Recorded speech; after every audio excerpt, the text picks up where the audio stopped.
Welcome back to another episode of the IFC's Individuation Podcast. We've been away for a little bit and we are back, and the group is here.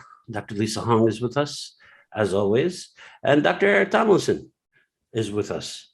So today we are going to flip the chapter. We are on chapter 19 of Von Franz's incredible book and her journey into the archetypal symbols and fairy tales. This is going to be our last chapter. So, the magical daughter, the Anima. The character of the mystery of the woman appears in fairy tales with divine and demonic or animal attributes. Most of the stories point to a wonderful way in which this phenomena emerging from the other side enters into the life of a person, such as when the fairy tale hero gains a human wife who was related to the magical realm, as in Lucky Andrew, or simply a beautiful woman who comes from the magical realm and follows the human into his world, as in the pegged Arisi bird. Although her magical features transcend the human, her appearance can only be hinted at with words such as beautiful. It is expressly clear that despite her otherworldly origins, she stands in close relation to humans. She also corresponds to the female figure of the soul that tends to occur in the dream of men, to whom Jung gave the name Anima. She embodies the psychological, the irrational, and often unconscious feeling in a man that sometimes can give rise to illogical effects. At the same time, like the figure of the shadow, this female figure personifies the unconscious with both its friendly and threatening content. She is to some the extent the image of his unknown, unconscious psychic character, which is related to his conscious attitude in a complementary way. And that is how chapter 19 starts in Mary Louise von Franz's Archetypal Symbols and Fairy Tales. This is what we're going to jump into, is this archetypal character called the Anima, and how she runs into the human psyche, the male psyche in this case. And doesn't this Dr. Lahab, go into the whole ideas of the unconscious and conscious and what is known and unknown to the self and all the combinations that arise in those two concepts? Yeah, so in our past discussion, Lisa, if you remember, we did the image of the demonic son, the shadow. So the image of the demonic son is also what we call the animus, which is the masculine figure that populates the interior of the unconscious for the feminine, according to Jungian stories. So I'm not going to mix you up with my own story, but we'll just stay with the Jungians. This is what von Franz is talking about. She says she embodies the anima. She embodies psychologically the irrational and often unconscious feelings in a man that sometimes can give rise to illogical affects, which makes him act out. She's not saying that the feminine is irrational. She's not saying that the feminine is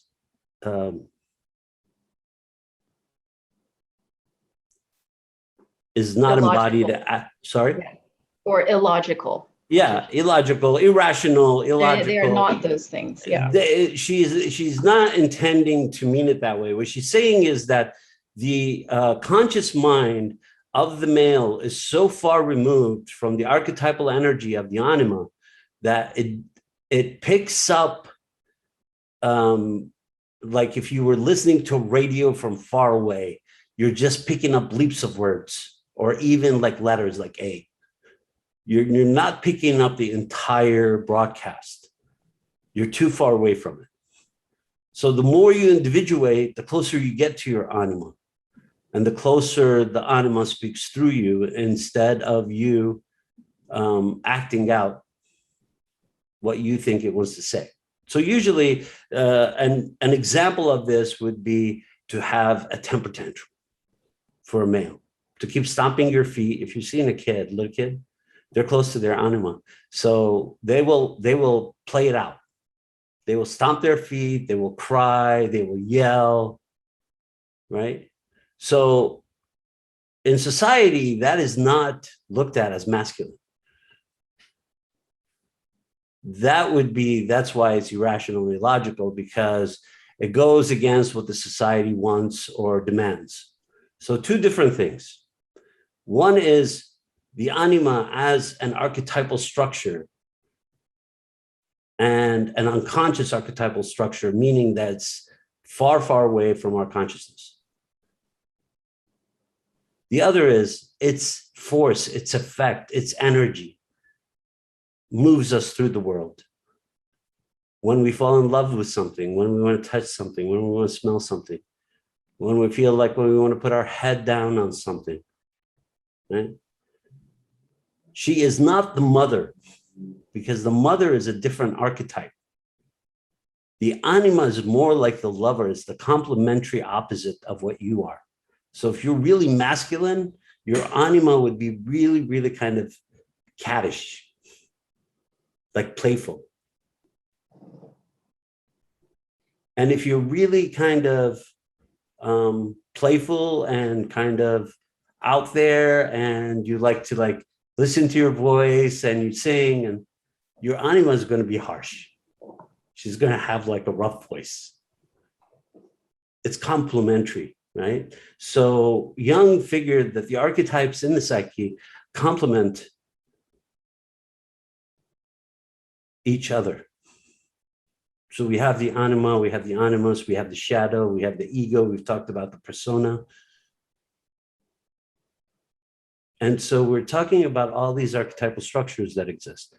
The father, the mother, the great father, the great mother, the complexes, right? Mm-hmm. But the anima is an archetype, it's not a complex. Mm-hmm.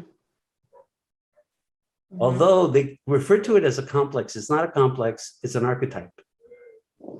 It's pure energy. More of a tonal archetype. Yes, an affective archetype. It takes you, it moves you, it sways you.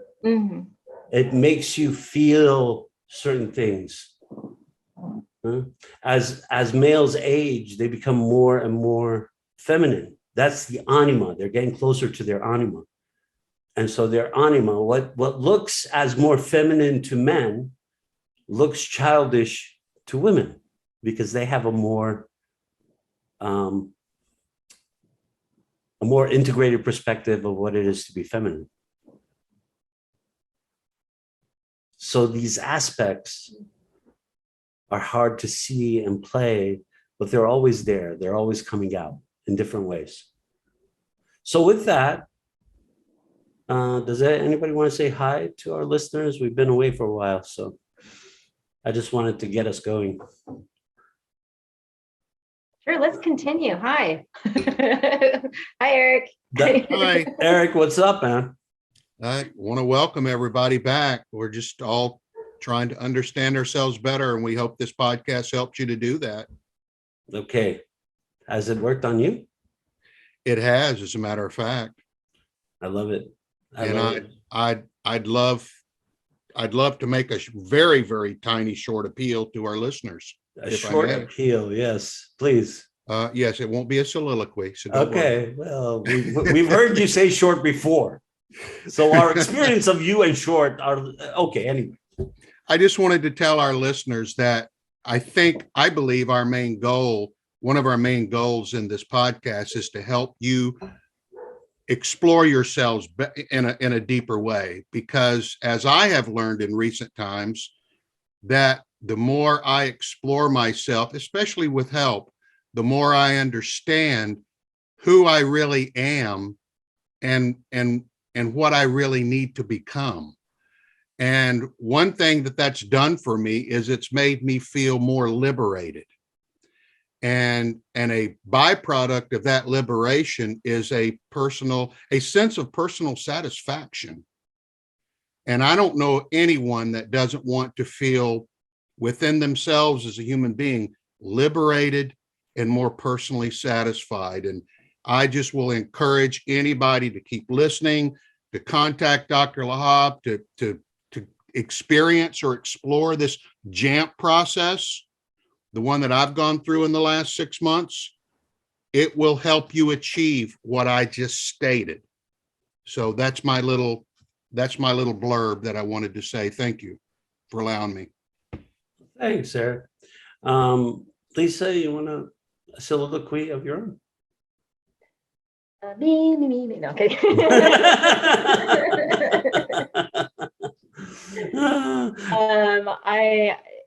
I'm just having great fun just talking about this stuff and having peers as yourselves for me to use language about these thoughts and feelings that I have and put them someplace. And it's really, it's really great.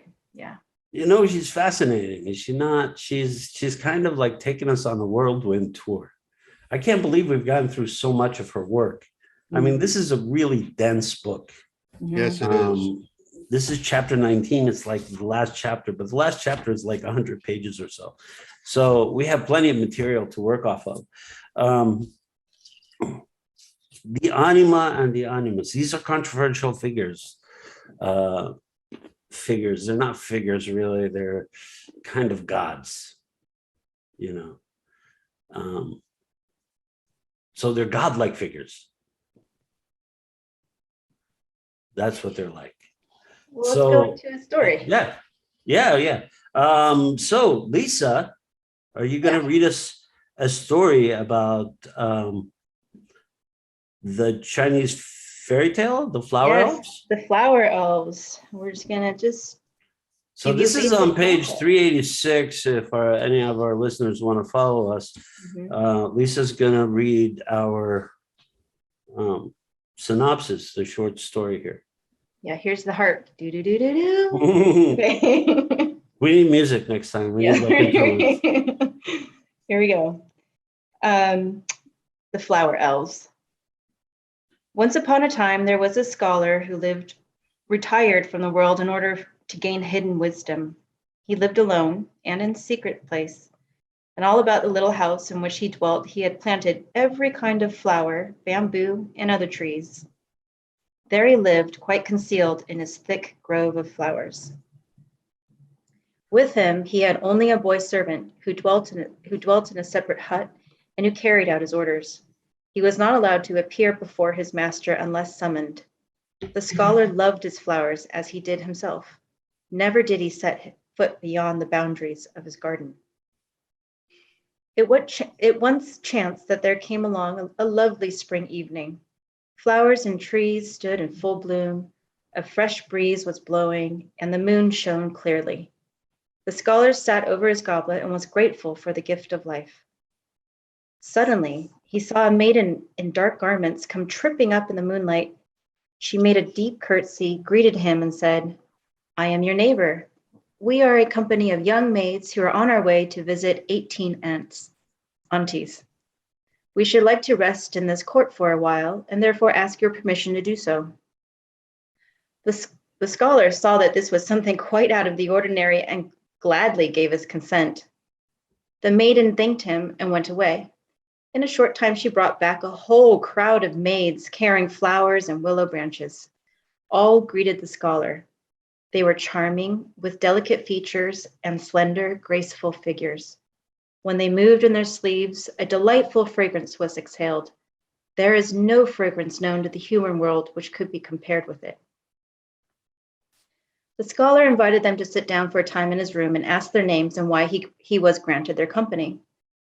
A maiden in a green gown said with a smile, "My name is Salix. We are all sisters, and we want to visit the 18 zephyr ants today."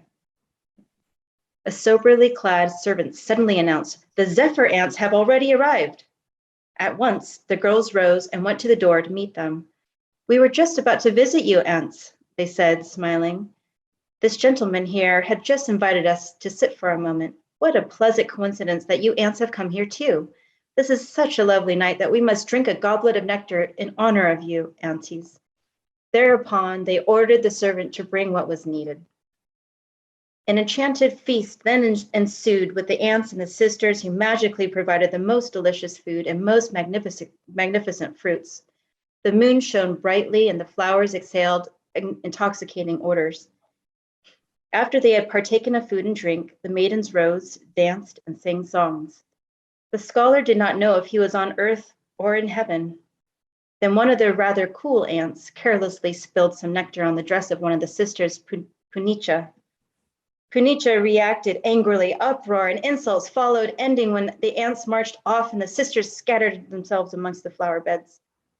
On the following evening, the maidens all came back again. "We all live in your garden," they told him. "Every year we are tormented by naughty winds, and therefore we have always asked the 18 aunts to protect us. But yesterday Punicha insulted them, and now we fear they will help us no more. But now we know that you have always been well disposed towards us, for which we are heartily grateful. And now we have a great favor to ask, that every New Year's Day you make a red scarlet flag, paint the sun, moon, and 5 planets on it, and set it up in the eastern part of the garden. Then we sisters will be left in peace and be protected from all evil. But since New Year's Day has passed for this year, we beg that you will set up the flag on the 21st of this month, for the east wind is coming and the flag will protect us against him." The scholar readily promised to do as they wished, and the maids all said with a single voice, "We thank you for your great kindness and will repay it." Then they departed, and a sweet fragrance filled the entire garden. The scholar made a scarlet flag as described, and when early in the morning of the day in question, the east wind really did begin to blow, he quickly set it up in the garden. Suddenly, a wild storm broke out, one that caused the forest to bend and broke the trees. The flowers in the garden alone did not move. Then the scholar noticed that Salix was the willow, Prunufera the plum, Persischa the peach, and the saucy Punicha the pomegranate, whose powerful blossoms the wind could not tear. The 18 zephyr ants, however, were the spirits of the winds. In the evening, the flower elves all came and brought the scholar radiant flowers as a gift of thanks. "You have saved us," they said, "and we have nothing else we can give you. If you eat these flowers, you will live long and avoid old age. And if you, in turn, will protect us every year, then we sisters will also live long." The scholar did as they told him, and he ate the flowers, and his figure changed, and he grew young again, like a youth of 20. And in the course of time, he attained the hidden wisdom and was placed among the immortals. The end.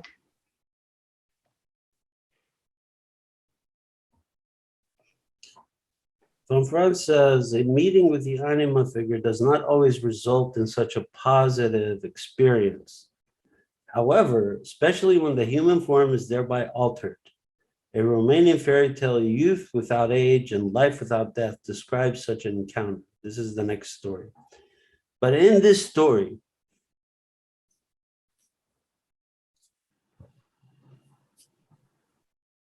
we have the scholar. Who is the scholar in this story? The scholar is the searcher. The scholar is the magician in the story. The magician saw, go on. Just call him, he is the prominent, dominant archetype of an individual. Yes, the magician archetype. So in the magician archetype, the scholar saw that there was something quite out of the ordinary. The only way you notice something out of the ordinary is if you have a foresight of the out of the ordinary. If you don't have foresight, then you don't have a way of looking at it. So that's the first thing that's early on in the story. The scholar saw that there was something quite out of the ordinary and gladly gave his consent. The maiden thanked him and went away. In a short time, she brought back a whole crowd of maids carrying flowers and willow branches. All greeted the scholar. They were charming with delicate features, slender. So they weren't like, they were more like angels.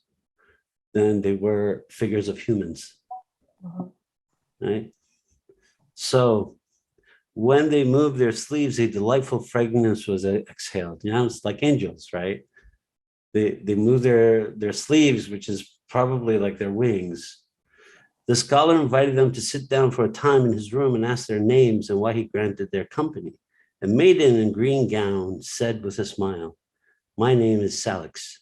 We are all sisters, and we want to visit the 18 Zephyr ants today." Okay, so this is a tale of heaven and earth. This is a tale of different forces in the world. The scholar, a soberly clad servant, suddenly announced, "The Zephyr ants have already arrived," because they are already anticipating who's looking for them. "We were just about to visit you." "Ants," they said, smiling. "This gentleman here had just invited us to sit for a moment."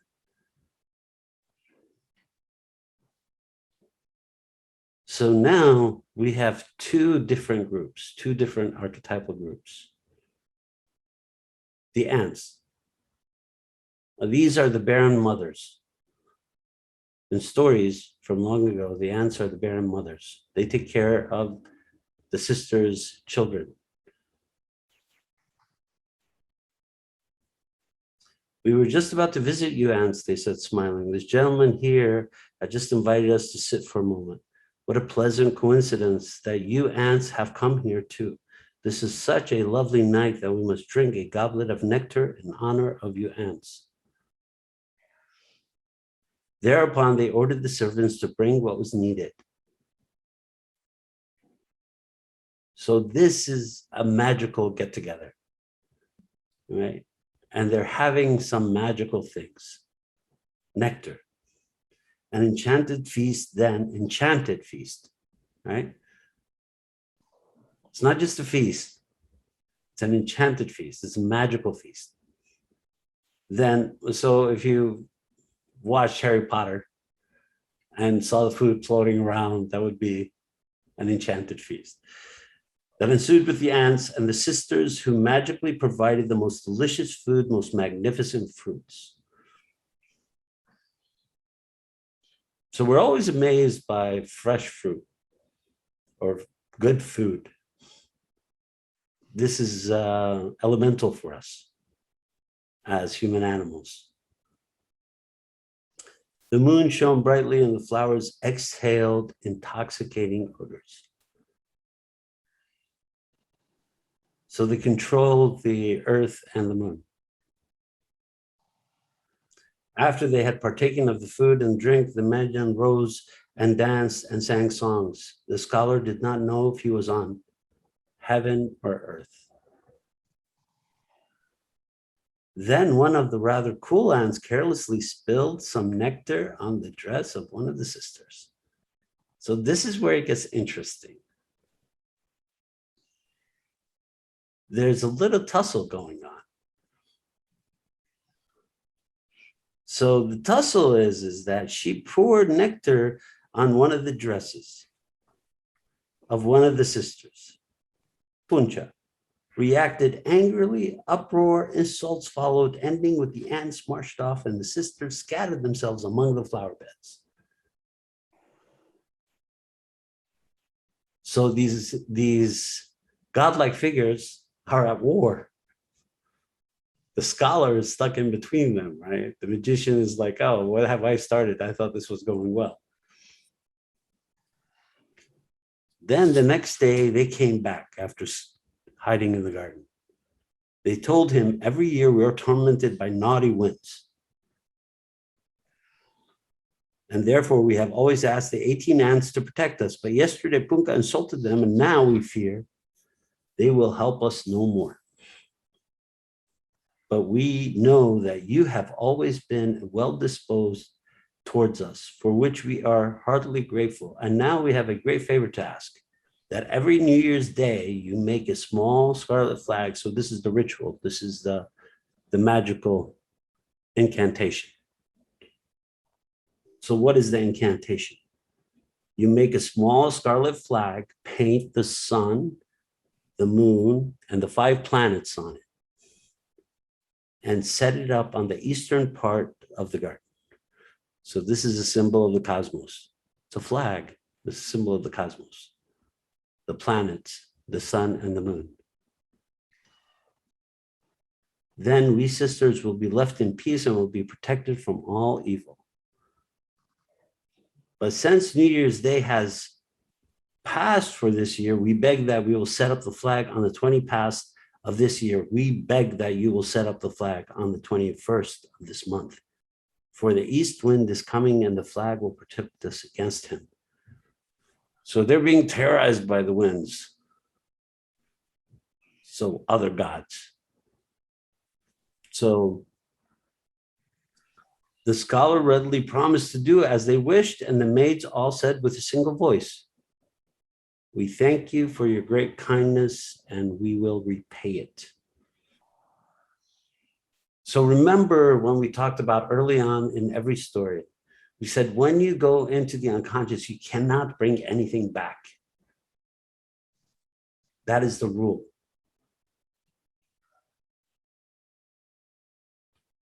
Except if you bring back wisdom. That's all you can bring back. You cannot bring back treasure. You cannot bring something back that you want to use for your own enrichment. You break the rules. Who set up the rules? The archetypes. So, then when we sister be left in peace, we'll be protected from all evil. The scholar readily promised to do as they wished, and the maids all said with a single voice, "We thank you for your great kindness, and we will repay you."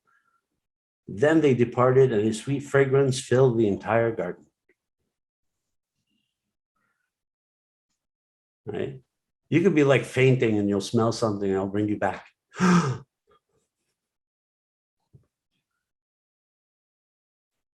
Right? You could pass out, and then they break something under your nose, and it's like wakes you up. I don't know what it is, but it's got to be. Eric, do you know what it is?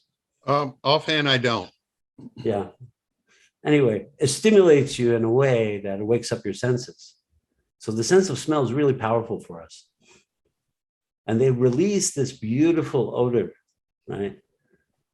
So you're kind of washed in almost a dreamlike state. So if you like put lavender on your pillow when you're trying to fall asleep, imagine that times 100. The scholar made a scarlet flag as described, and when earlier the morning of the day in question, the east wind really did begin to blow. He quickly set up in the garden. Suddenly a wild storm broke out, one that caused the forest to bend and broke the trees. The flowers in the garden alone did not move. So the sisters are the flowers in the garden, right? That's where they disappear to. Every time they go into the garden, they disappear. They are the flowers. So then the scholar noticed that Celexa was the willow and Pornfira the plum, and Priscia the peach, and the saucy Puncha the pomegranate, whose powerful blossoms the wind cannot tear. I don't know if you've tried to like pull pomegranate from a tree. It's really difficult. Fascinating. The 18 Zephyr ants, however, were the spirits of the winds. So the ants actually were the ones who have been terrorizing them.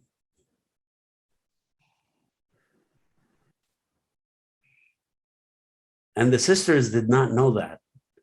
They've been trying to get the ants to protect them for a long time. But the ants are the ones who are terrorizing them. In the evening, the flower elves all came and brought the scholar radiant flowers as gifts of thanks. "You have saved us," they said. "We have nothing else we can give you. If you eat these flowers, you will live long and avoid old age." So they gave him the fountain of youth. So if you look at it from each culture, there's a fountain of youth, and the stories differ, right? It's the glass that is it's the glass that Jesus drank out of. It's the Holy Grail. And this is flowers that make him immortal. And if you in turn will protect us every year, then we sisters will also live long. So this is a mutual relationship that the gods need the magician for. So who would create the magician? Well, the gods would create the magician. Why would they create a magician? Because they're also gods who created the magician. So if we take Jung and von Franz and think about the psyche as complementary, then even the archetypes have complementary archetypes. They complement each other. They work together instead of against each other. That's the genius of Jung.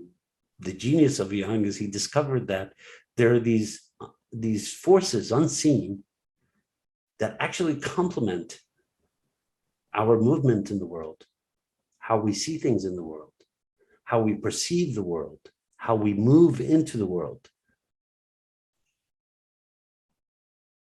That it's not our mechanism, it's not the horse and buggy, it's not our physical body. It's these unseen forces, this energy, this archetypal energy that created everything. It still has a hand in playing with us. It needs us. According to the story, it needs us. We have to protect it. And thus it protects us. So when there is an imbalance in the world, then we're not doing something right. So the archetypal forces are at war. They no longer complement each other. So in this, the scholar did as they told him and ate the flowers, and his figure changed, and he grew young again like a youth of 20. In the course of time, he attained the hidden wisdom and was placed among the immortals.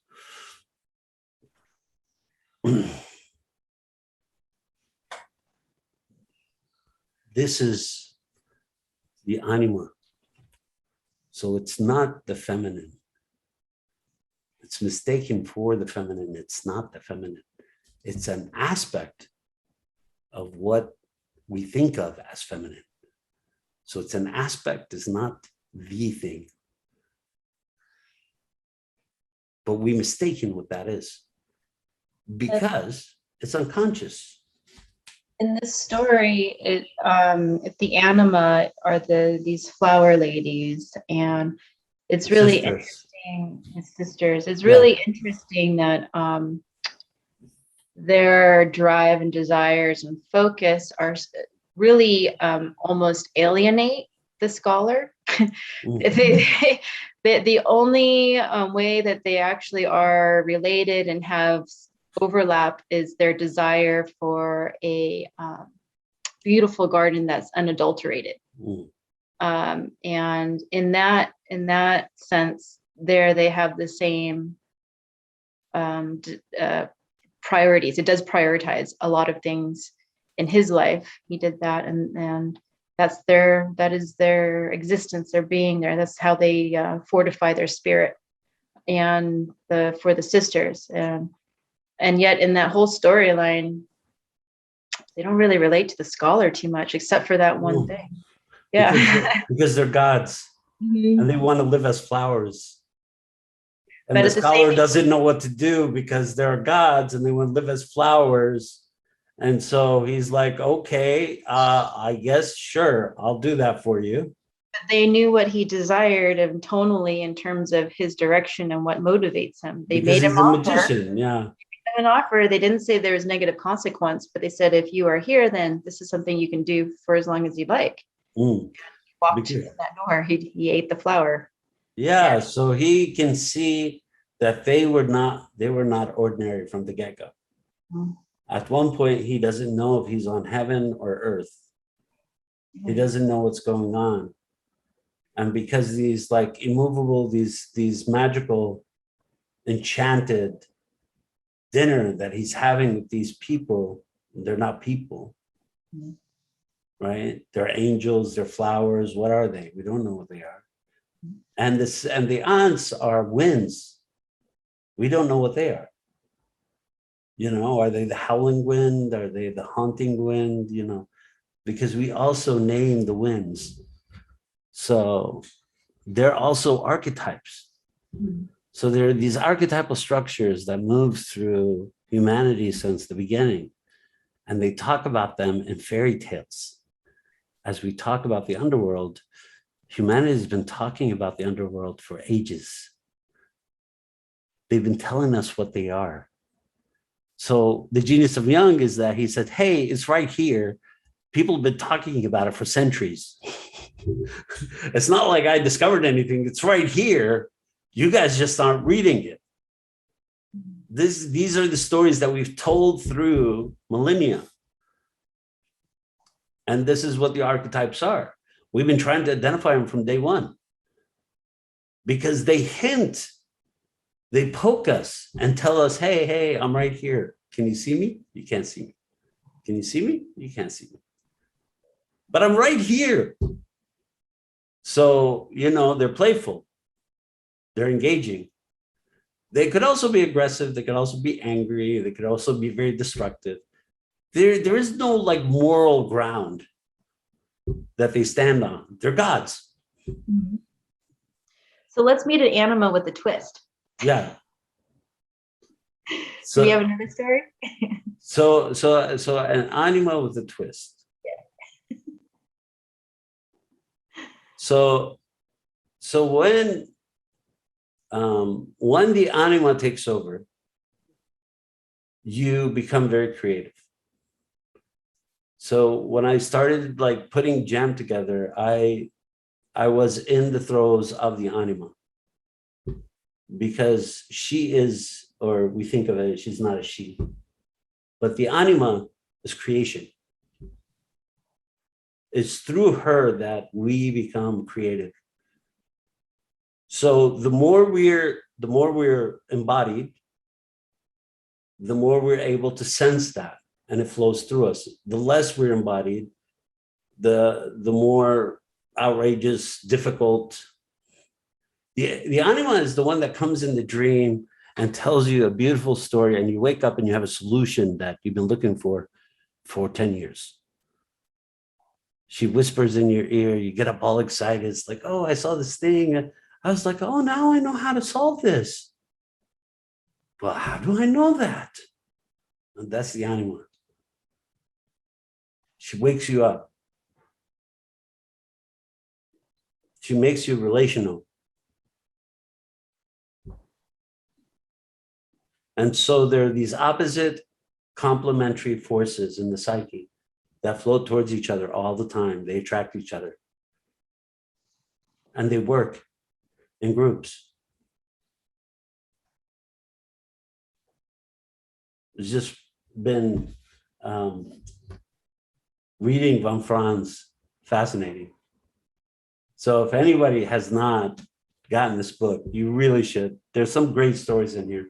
And her understanding of the fairy tale is at really a deep level. She can elucidate a lot.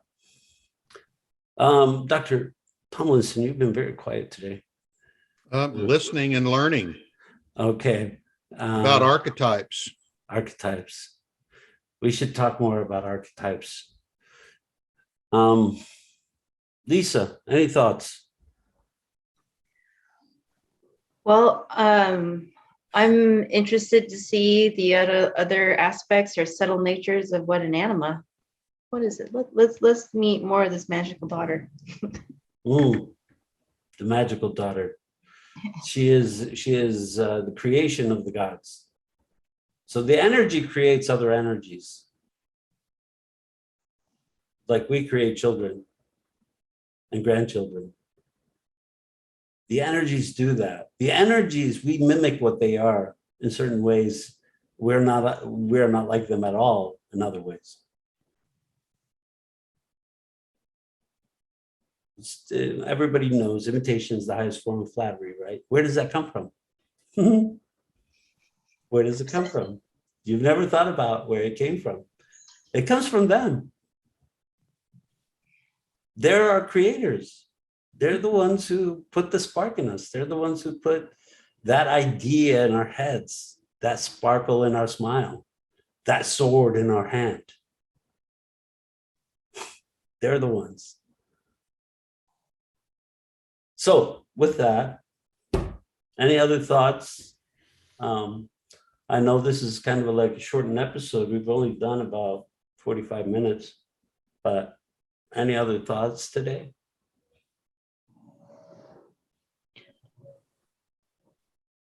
No? No. Okay. No. All right. As we say, as we always sign off with, to our dear listeners and to everybody around the world, I am not afraid. I am not afraid. I am not afraid. We are not afraid, and we are the Institute for Conflict.